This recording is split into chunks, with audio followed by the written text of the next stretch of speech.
All right, it's time to talk with our featured guest, Alan Whithall. Alan, how's it going, bud? It's going great, Michael. Thanks for having me on today. How are you No, doing? thank you. No, I appreciate it, man. Thank you so much for everything. I'm doing pretty fantastic. If you don't mind me asking, where are you located at right now? I currently live in Edgewater, New Jersey. Awesome. So, can you kick things off by telling us a bit about your business, who you're serving, and what are some of the unique things you're doing for your clients? Totally. I moved out to New Jersey 11 years ago from Wisconsin to work for Henry Schein Dental. When I moved out to the city, I'm kind of like, man, how the heck am I going to make it in this business? I'm taking over all these veteran reps accounts that they couldn't get the business of. And then just country Alan, who grew up in Wisconsin, moves to the Big Apple and concrete jungle. And like, how the hell am I going to make it in this business? And I was 23, 24 years old and started making friends with all these associate dentists in the practices. I was just like, hey, what's your 3 to 5 year plan? And every one of them was like, I want to do a startup practice. I'm like, Mm. a startup practice? Talk about it. What do you know about doing a startup practice? They all said nothing. They're like, well, what do you know? And I'm like, well, I just started, so I don't know anything either. But hey, I got to thinking, what if I started a study club that was geared towards educating on how to do a practice starting? And so I linked together with a couple of resources like a local bank and a marketing company and started then what I call today the F.Y.I study club. Find your information. Pretty simple, right? The first study club, I had about 15 people and then 25 and then 35 and then 55 and then like 90. And now I do this study club twice a year now to be relevant and get interesting topics and get a good group to come. And shortly after, so that was like 2014, I started branding myself on Instagram as the New York dental consultant. So, if you visit that page, you'll see I post a lot of practice startups that I do. I sell dental supplies and equipment and consult on how to start a practice and how to really be a productive practice. So, primarily, you sell supplies, right, and equipment for, Dentist. is it through Henry Schein or what? Yep, Henry Schein Dental. We do have a medical division, but we're separate reps, separate divisions. So day to day, I am calling on dentists in Manhattan, in New Jersey, in the tri-states, and selling them cotton rolls, composite, chairs, CBCTs, marketing solutions. Literally, if a dentist needs anything, they can call me. Even if I don't provide it, I'll introduce them to someone who does. Gotcha. Okay. So you created this whole network and then that started the study club. So break it down for me real quick. A study club that you host, what's that entail? It varies, right? My focus is helping dentists become entrepreneurs. So I call my clients friends. It's really Mhm. difficult for me to call any of my clients because we become so close. As an entrepreneur myself, I get to really live vicariously through them and their success. And the more successful that they are, they'll buy more things from me. So it's really a great circle because I'm not a salaried employee. I'm paid on the supplies and equipment that I sell. Yeah, it helps out like that. So the FYI study club. Yeah. So the FYI study club. So again, not really having always such a focus on either being informational on doing practice startups, or we also talk about ways to be more productive in the practice. So just a couple of weeks ago, I had the owners of Bavardis and a hygienist speaker that they have on board to speak more clinical about their products, speak about a product called Curidont. And Mhm. Curidont is this product that dentists can use. It's like a varnish that you put on the teeth for early detection of caries to stop the caries and actually remineralize and rebuild enamel on the tooth. So instead Mm. of drilling for a cavity, you can use this varnish in a lot of cases and save a tooth rather than drill it out. So great for the patient. And it's a huge way for dentists to make more money. And there was another product called Perio Restore from Denmat that can help with perio treatment. So anyone whose gums bleed should really be using Perio Restore. And I, jumped in front of the group. I actually used the product myself. And after 2 weeks of using it, my gum stopped bleeding. So it doesn't always have to be about doing a practice startup. I'm constantly out there looking for unique ways to help my practices grow and make more money. Interesting. So this helps with obviously like the sales and everything like that? Because you mentioned it's not salary, it's just you're getting paid for the I'm selling, right? commissioned on everything I sell, any service I sell, from marketing solutions to if someone wants to renegotiate their insurances, credential their insurances, there's a service I can make $50 on. But really, for me, I get to help dentists grow and start their businesses. Before I got into working for Henry Schein, my more immediate job was working at Wells Fargo. I'm not going to take a Hmm. deep dive into that, but selling people on opening up checking accounts and saving accounts for their 1-year-old in the baby carriage wasn't really doing it for me. There's not a single thing that we sell at Henry Schein that can't benefit one of our clients. Gotcha. It's So it's great. yeah, you look for the benefits. So you offer the same services as most practice consultants, but you don't charge for them, right? Yeah. Why did So you choose that model? So I consider it a complimentary service. And it all kind of started in knocking on doors in my practices and cold calling. And I'm like, why would they buy from me? Right? Unless I'm just Hmm. like the cheapest guy on the block. Right. And then it's just a constant battle. Right. Who can be the cheapest? It's a race to the bottom. And instead, why not offer value to help them understand why they're buying from me? So the best method I could think of was educating myself on things that they don't know and that they need, and then earning their respect and the right to their business. So the majority of consultants out there, actually 90+% of them probably, don't sell supplies or equipment. So they're charging you anywhere between $30,000 and $75,000 for a similar service that I offer as complimentary. So Hmm. more oftentimes than not, if a dentist finds me right as they're about to sign a signature with some of these other consultants or meet me first, whatever, they choose either not to work with them or they're going to work with me. And that's not to say these other guys and girls don't do a great job. I think they do a great job, but you don't need them if you're working with me and my team. So some of those solutions, I'm sure you're wondering, are as simple as introducing them to a bank to get pre-approved for finance. It's the very Hmm. first step in starting a practice. Introducing them to a lease negotiator, because the lease is one of the most important parts of starting your practice. So many ways you can be taken advantage of.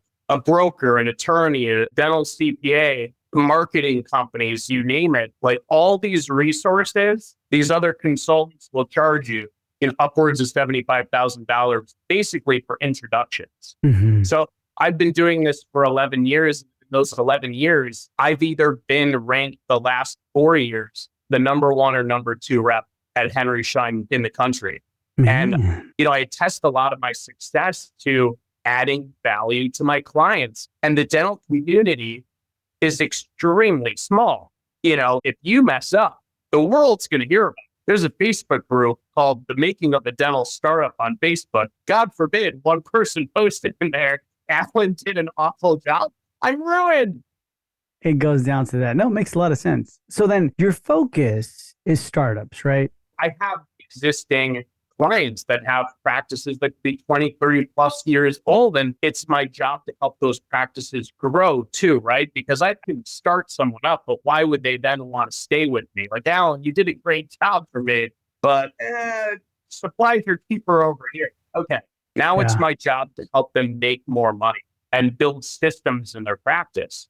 So Henry Schein in itself has a whole slew of business solutions that can help dentists make more money. They just need to ask, or as a rep or consultant, I need to be proactive in approaching my clients and letting them know that we offer these services. And one that could be so obvious, and we offer it either complimentary as part of a loyalty program, or it's about $500-600. It's called a Henry Schein practice analysis. We Mm. simply pull a year's production from practice, 2-year active patient count, and their actual office fee schedules. And we dump out information in this thick, showing them missed opportunity, things that they have never even thought of that can literally help them make hundreds of thousands of millions more dollars a year for their practice. And this is not just like a spell, like, oh, I can help you make so much. I can literally help practices make that much more money. They just Mm. have to give their rep the opportunity. Gotcha. Okay. So yeah, we'll dive deeper into that in a little bit. But right now, when it comes to the startup part, can you walk us through the first 90 days of working with a new startup practice? Like, what are the most critical steps or decisions that can determine their future success? And how do you guide them through those early challenges? I can save someone a lot of headache just by that initial introduction to a banker. I could possibly be a bit biased, but after working with my Bank of America rep, Rob Millinger for the last 11 years, him and Bank of America do a phenomenal job for our clients, right? So they have a very specific dental startup division at Bank of America.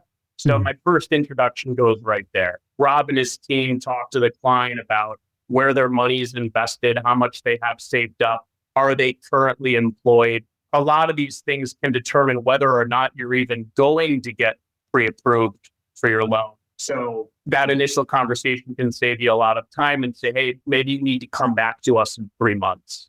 Okay. Mm.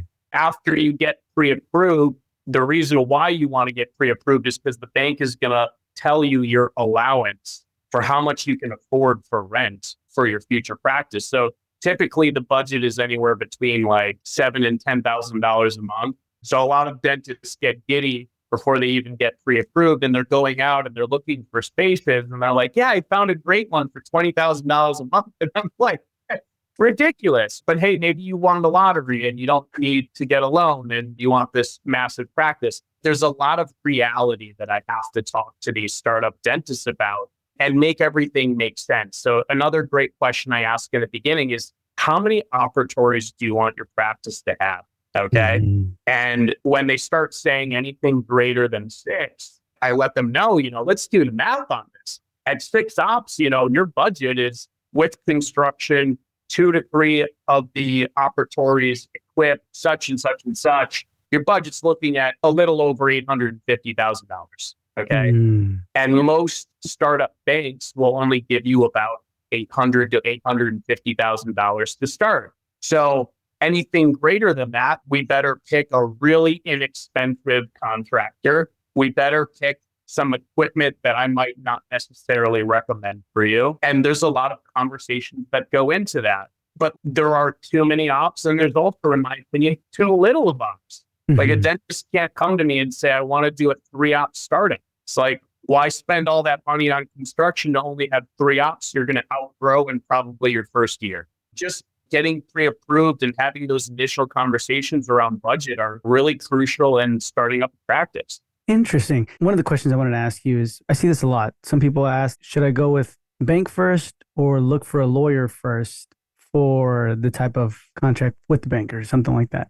For me, at least, I always recommend the bank first because you're having the conversation to even understand if you can start a practice. There's no law also that says that you need an attorney to negotiate your lease terms. I exclusively do my business with WeCare Practice Advisors. A good friend of mine, JJ Dudkowski, started that out of Toronto. And he has a team of attorneys that negotiates the lease, but they're not in the US, Mhm. so they're not practicing law in the US. So nothing says that it has to be a practicing attorney in the States to negotiate a lease. But that's another crucial introduction in the beginning stages, is that introduction to JJ, because he and his team are just such a wealth of knowledge around running demographics reports and negotiating the terms of your lease. Mm, So, gotcha. Okay. but an attorney in later stages can be used perhaps to draw up employment contracts and other useful things. You wouldn't recommend getting an attorney for when it comes to like the lease negotiation or anything like that? I don't think you necessarily need one. The thing is, a company like WeCare Practice Advisors, they're charging an $8,000 flat fee. Talk about a great resource for these startup dentists or anyone in particular that needs to renegotiate their lease. So attorneys in general charge by the hour. Okay. Your Mhm. typical attorney is probably going to charge anywhere between 7 to 9 grand start to finish for one lease. Now, what happens if you're negotiating for 2, 3, 4, 5 months, whatever it is? Landlord decides to throw in a demolition clause in the lease. I can't let the client sign that, right? We got to pull out of the deal. There's so many other reasons why you might pull out of the deal, but you could look at 2 or 3 or 4 spaces before settling on space that you're going to look at. And a lot of it comes down to not agreeing with the landlord. So if you're using a run-of-the-mill attorney that charges by the hour, what happens after the 3 to 5 months? They're not going to say, oh, we're on space number 2. We're going to start over from $0, right? Hmm. Now it's going to cost you probably $15,000+ to negotiate. So at the competitive rate of 8,000 flat fee until you sign a lease, it's an incredible value, right? Hmm. So while I don't make any money off of that, their nearest competitor charges a $12,000 flat fee. So I'm saving them $4,000. It's a nice value add. Okay. And then dentists, they have typically maybe like a 10-year +5 type of lease agreement. So eventually they have to either find another space or renegotiate that lease. The most ideal time to renegotiate that lease is 18 to 24 months before it's going to expire. I can't tell you how many of my clients come to me a few months before it's about to expire and they're like, oh yeah, I should really start renegotiating that lease. And then they've got you, right? That landlord is now setting the terms because they know it's going to take you over a year probably to find another space and build it out and start your practice. And what happens to your patients in that time period? You can see how important all these little but big details are that, some of these other companies that just sell equipment or sell supplies, there is a monetary value behind what I provide in my consulting. Yeah. No, very interesting. So then, in your experience talking about this, where have you seen a lot of, especially in the startup process, practice owners try to cut corners where you're like, okay, that's good, it's fine. And then there's some where you're like, why would you ever cut that corner? I could get a lot of heat for this, but a lot of dentists turn to their colleagues and ask advice. Okay, you built one practice and all of a sudden you think you're a consultant. Okay. And there's these third party resellers and there's like these unnamed distributors that they all sell stuff. Okay. And like maybe they sell it cheaper. I've never heard of that brand before. Maybe it's from China. It's like, who's going to service it? Great. There's a warranty on it. But what does that mean if no one's going to uphold the warranty or the company gets sold or goes under? Henry Schein's a Fortune 200 company that's been around forever. We are the largest company in dental. So we offer extended warranty plans. We have the most technicians in the country. Those things come at a higher cost. We have to pay these people that are offering this 5-star service, right? So that's definitely one way where a lot of my clients can cut corners. I've learned in my now just turned 36 yesterday, in my 36 years of life, what you pay less for, typically you pay more for later. That's So true. Yeah. Okay. So that's what you're noticing more of the cutting corners is at the beginning, the initial phase. It's like, let's pay a little less. Maybe they're thinking later on, we'll get something better once we're making more money, kind of a may, thing. Or what do you think? maybe because there's still a lot of existing practices out there who've been practicing a long time ago and possibly even unknowingly buy from these notoriously gray market, black market distributors. Hmm. And you don't know where the supplies are coming from. You don't know if they're FDA approved or not. And it's a very sensitive conversation to have with a lot of these dentists as well, because they might even find unique ways to say, well, this distributor doesn't charge you taxes. And I'm like, if you talk to your CPA, doesn't matter. You're buying it online. You have to recoup those taxes at the end of the year. Now you're fighting with the IRS.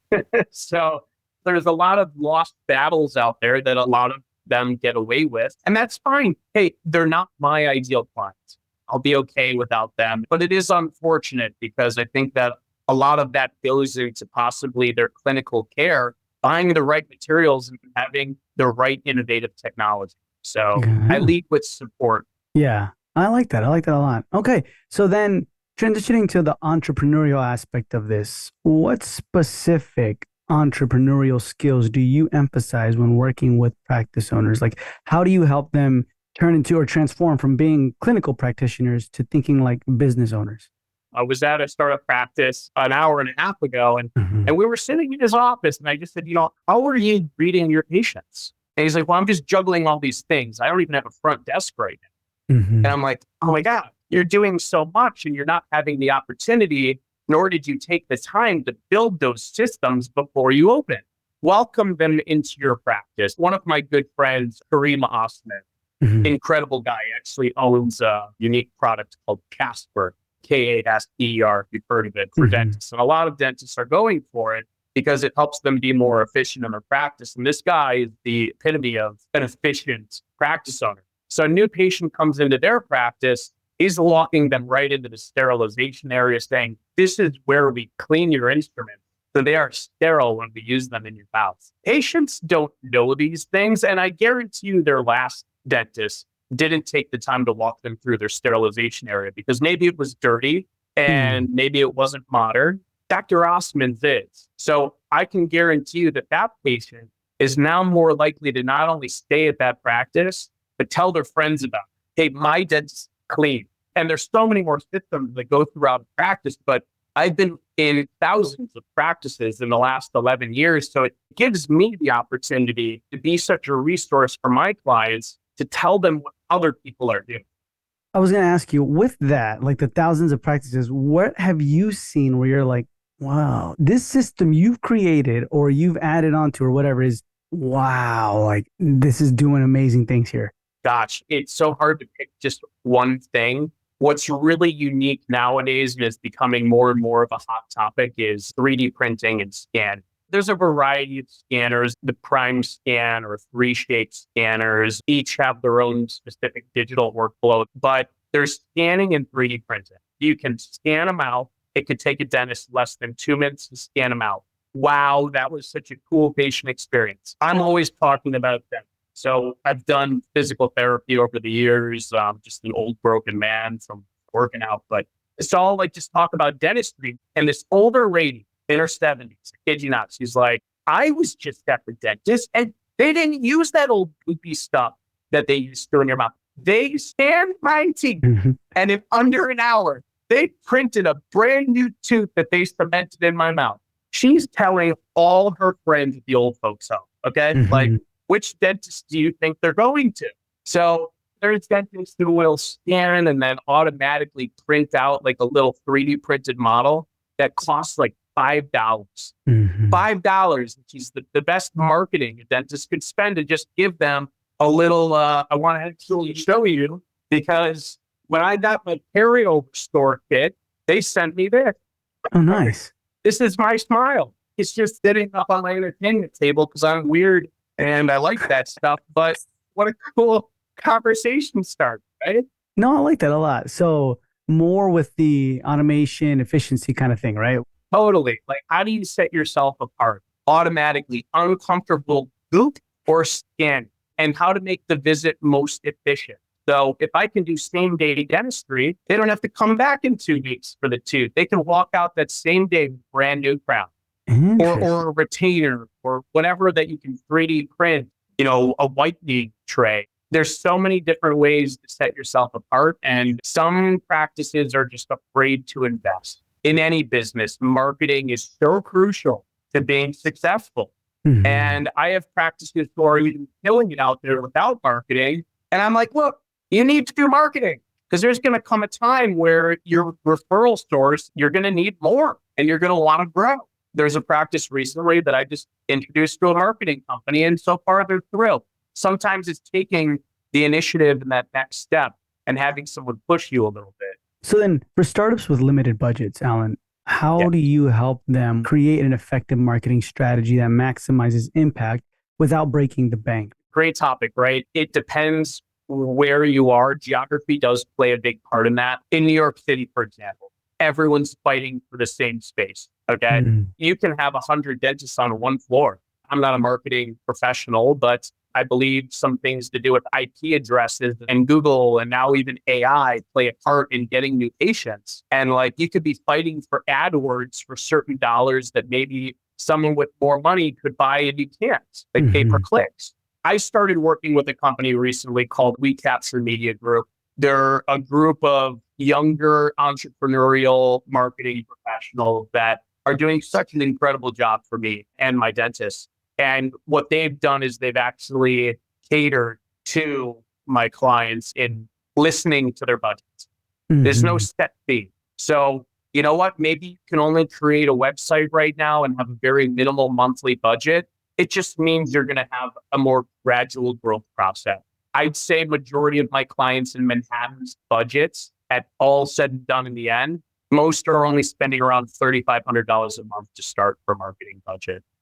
I could say it would be more ideal to be around $8,000 to $10,000 a month. But if you don't have the funds to support it, where's it going to come from? So you just have to realize that maybe you won't do 1 million in production your first year. Maybe you'll do 500,000. Maybe you'll do less. And that's totally okay. But hey, let's do the right things. Eventually we'll get there together. I like that, the gradual process too. So then, how do you use Henry Schein practice analysis to benefit the practices you work with? Like, can you explain how you leverage the data Yeah, from that to tailor your advice to each practice? totally. So it could be something even as simple as pointing out coding errors. I'll give you an example. There's an exam code, DL120. Okay. That's a code that a dentist should be billing every 6 months for their exam. I say every 6 months because that's what insurances will typically pay for, to a year. Mm-hmm. Okay. Now, when you use an emergency code, which I believe is a DL140, typically that takes away a DL120 for the year. So now that patient's out of pocket on what you're going to bill out for the DL120. But instead of billing out a DL140, the emergency code, you could bill out like an emergency palliative code, which I think is a Mm-hmm. D9110. So there's all these little tips and tricks. It's not even like broad. It's Mm-hmm. doing what you're actually doing. You have to bill out what you did. A lot of dentists are just dentists. There's not a lot of dentists that are business people. So here they went to dental school for however long. I don't think that they teach dental billing in dental school. They Mm-hmm. should, okay? But they come out, maybe they work at a practice for a year or two, maybe they don't, and they decide that they want to do a practice startup, but they know nothing about billing. And they hope to God that the dental office manager or assistant they hired knows it.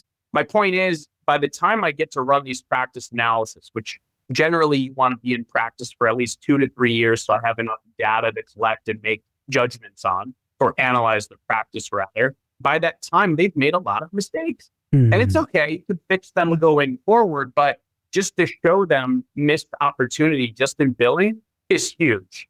Mm-hmm. Okay. But even just from looking at the billing, I can see like whether they're doing perio treatment or not. And if they're following the roadmap to billing out perio correctly. A lot of dentists will be like, yeah, but they really want to do perio, but they don't pay out on anything. And I'm like, well, why don't you walk me through how you're billing out for perio and how you're doing the treatment? Because that has a lot to do with how you're reimbursed. Mm-hmm. Okay. Perio is a huge way for dentists to make a lot more money in practice, but a lot of them are scared to dive into it because of the billing. Like I said, billing alone is just a massive way that our practice analysis can show dentists In all the years you've been doing this, if you were to narrow it down to the top three missed opportunities, like number one is billing. 100%. So my first year in working for Henry Schein, I became the rookie of the year. That was my first, like, I got to get rookie of the year. I got to get that. And my first year, I think I did like 26 practice analysis, which is like unheard of. Maybe now, if I'm lucky, I do like 4 a year. It's difficult to focus on. You're doing all these things, right? Yeah. But I did 26 and I became the rookie of the year. And I attest a lot of that beginning success to the relationships that I cultivated from showing dentists how to make more money. There's a lot less focused on, oh, Alan, your composite is $5 more than X distribution company online. But you just showed me how to make $200,000. I ran with that and I still run with that today, 11 years in. It's one of the best resources I think we have at the company. Interesting. Okay. So billing's number one. What would you say number two is then, if you can pinpoint it? Missed Missed opportunities. opportunity, I know it's pretty broad, but building systems in the practice, if you become a well-oiled, efficient machine, you are going to cultivate a lot more productivity in your practice. Okay. Branding for your team, making sure that everybody's all on the same page and speaks the same dental lingo in the practice, in the sense that, are we doing a filling on a patient like that or are we not? Let's Mm-hmm. not have two different recommendations, right? And a lot of the successful practices that I've seen have taken their entire team to growth seminars. It not only creates better team morale, but you're also showing that team that you're willing to invest in your team's success, Mm-hmm. and then celebrating those wins. So a lot of people just go to work to go to work, and you can't change people like that. Maybe not, but there's a big difference from practices that invest in each other. So that's a massive other opportunity for improvement and to make more money practices. And a third huge missed opportunity, I would say, to work with me and Henry Schein. Yeah. But really, it's hard to pick one Yeah. specific area to improve. Beyond financial metrics, then, what indicators do you look at to determine whether a startup is truly thriving? Like, how do you help them track long term growth and sustainability beyond the initial launch phase? There are KPIs available to them, key performance indicators, Mm-hmm. and they really can track their success if they'd like to. I Mm-hmm. wish more of them did and chose to, but a lot of that also plays into not having a budget from day one. It's difficult to have everything Yeah. that you want from day one, but tracking success, try to do better than every month before. And you can do that. Every one of them has and should have a dental CPA who works with them to show them how productive they're being, and always be willing to learn more, invest in themselves, and find other ways to be more proactive and productive. And how do I help with that? I can best help when you come to me Mm-hmm. and tell me what your pain points are. I hadn't spoken to this startup for a couple of months, but not for a lack of effort. He said he's just so terrible with responding to his phone. And he looked Mm-hmm. at his phone and he showed me, he goes, look, 65 messages are over a couple of days. I'm like, dude, you got to call me. Let me know what's keeping you up at night. Like, let's Yeah. talk about this stuff. Like, let's make sure we continue working together. Yeah, that's true, man. So then, what specifically, if we had to measure, if you were to tell us, like, hey, man, Alan, I need at the beginning phase to track these metrics, KPIs, right? Besides financial, what would you say if we can give it a label or a name on those KPIs? Gosh, you know what drives a practice, in my opinion? It's preventative work and diagnostic. Okay. Mm. What that boils down to is hygiene. So if you get patients in for a clean, then you do the rest. You're Mhm. uncovering all the dents. And to make the money, you do the restorative. If you're getting your patients in every 6 months for their cleaning, or if they're on a perio program and you bring them in every 3 months for their perio maintenance, you can uncover a lot of dentistry. And I'm not sitting here saying that every dentist should be out there nickel and diming every patient who comes in and doing the most dentistry they can, right? Yeah. There's dentistry to be done. You have to ask the right questions to find out what they need, and you need to be diagnostic, do your perio probing, take your x-rays when they're due, know how to educate your patient, and not have the patient feel like you're nickel and diming them. Rather, you are doing your job as a clinician to make sure that the patient stays healthy. I had so many clients who are like, well, I'm not good at selling. I asked you to educate on Mhm. what's available out there and let the patient make the decision whether they want to do that or not. But you have to believe it. Fluoride varnish is a big one. I sell it, so of course I believe in it, but it's Yeah. 5% sodium fluoride, right? I believe every patient 100% needs fluoride varnish. I think that any pediatric dentist would agree with me, okay? And most all, I believe insurances pay like good money for that Mhm. treatment, but they won't pay for adults, okay? Insurance will not pay for adults from what I've seen. And it's an out-of-pocket expense. I'm not going to talk about fees on here because I don't know exactly whose ears hear this, but let's even say that a varnish treatment's $20. Mhm. Okay. Mhm. Dentist's going to make great money off that $20 if every single patient in their practice does that fluoride varnish every 6 months.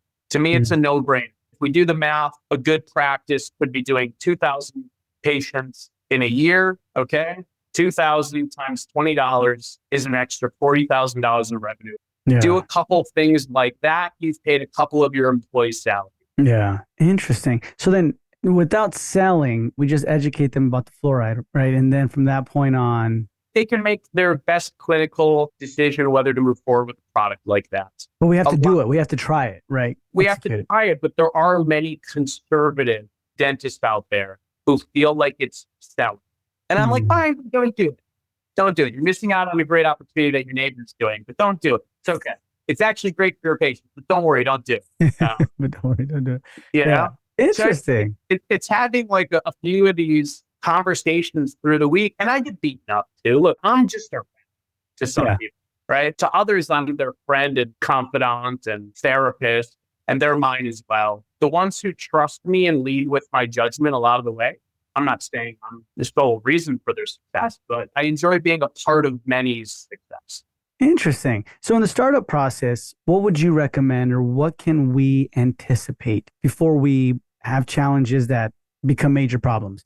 What would be like maybe 3 to 5 things that you're going to recommend and you're going to say like, hey, anticipate this? Employee turnover. Yeah. As a startup, you're not always getting the cream of the crop. You're going on Indeed, you're going on other hiring websites. And like you can see on their resume, they've worked 10 other dental practices in the area. Okay. Again, one of the guy's challenges, I was at his practice today. He said, this girl promised me up and down that she was really interested in working here and eventually she'd go to Florida. Okay. She used up like 14 of his dentrix training hours, his practice management training hours. Mhm. One day decided just not to come in and probably dip to Florida. My guess is the employee was probably just looking for a paycheck until she decided to move down to Florida. These things Mhm. happen. Super unfortunate. Always have a plan. There's temp hiring agencies out there. Have that phone. I see my good buddy, Dr. Nick, unfortunately, more oftentimes than I'd like to see, post up on his story, need an immediate hygienist or need an immediate assistant today. The assistant and hygienist are both sick. Like staffing is such a difficult thing. So you need to have a plan. Okay. Yeah. Dry Shield or Isolite are great products to replace an assistant for a day or even to replace them in general sometimes. Mhm. It's a high volume suction thing that you bite down on it, it suctions the back of the throat. So they can be biting on the suctioning while you're doing your dentistry and the assistant doesn't have to be in there with the suction. These Mhm. are things that I talk about though. You're asking like, how can we prevent and get ahead of some of these things? When I do my initial startup practice merchandise list, I go, you should really consider this. And 90% of them do it. They're lifesavers. So staffing's huge. You want to avoid those issues if and wherever you can.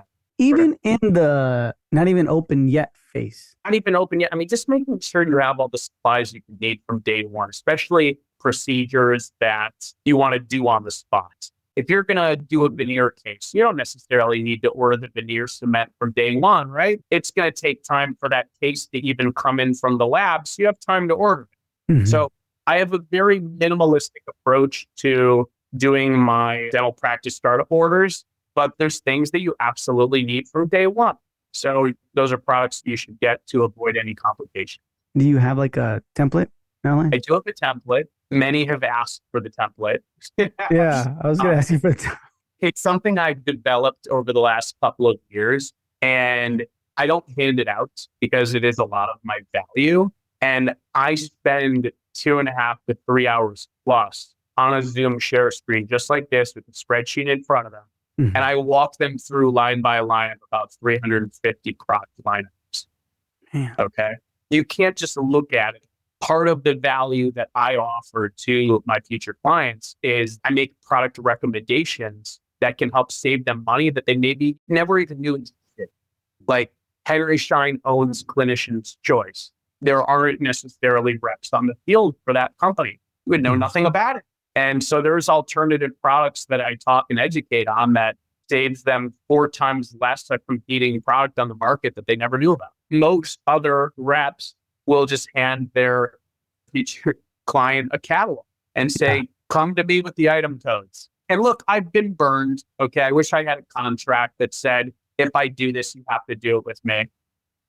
But there's been like 3 times in 11 years where they're like, oh, I saved $200 more with such and such. And I'm like, really, $200? I spent 3 hours. Right. We're not meant for each other. Yeah, yeah. So it's more of a like a dynamic list then, right? Because it's Yeah. not just I'm gonna get that, order it, boom. And it doesn't just say like composite, cement, instrument. It literally is an entire startup order that's super dynamic and tells Interesting. them exactly what they need. That is one of the bigger value adds that I offer in the process as well. Awesome. So then one of the final questions I wanted to ask you is what advice would you give to new practice owners starting out?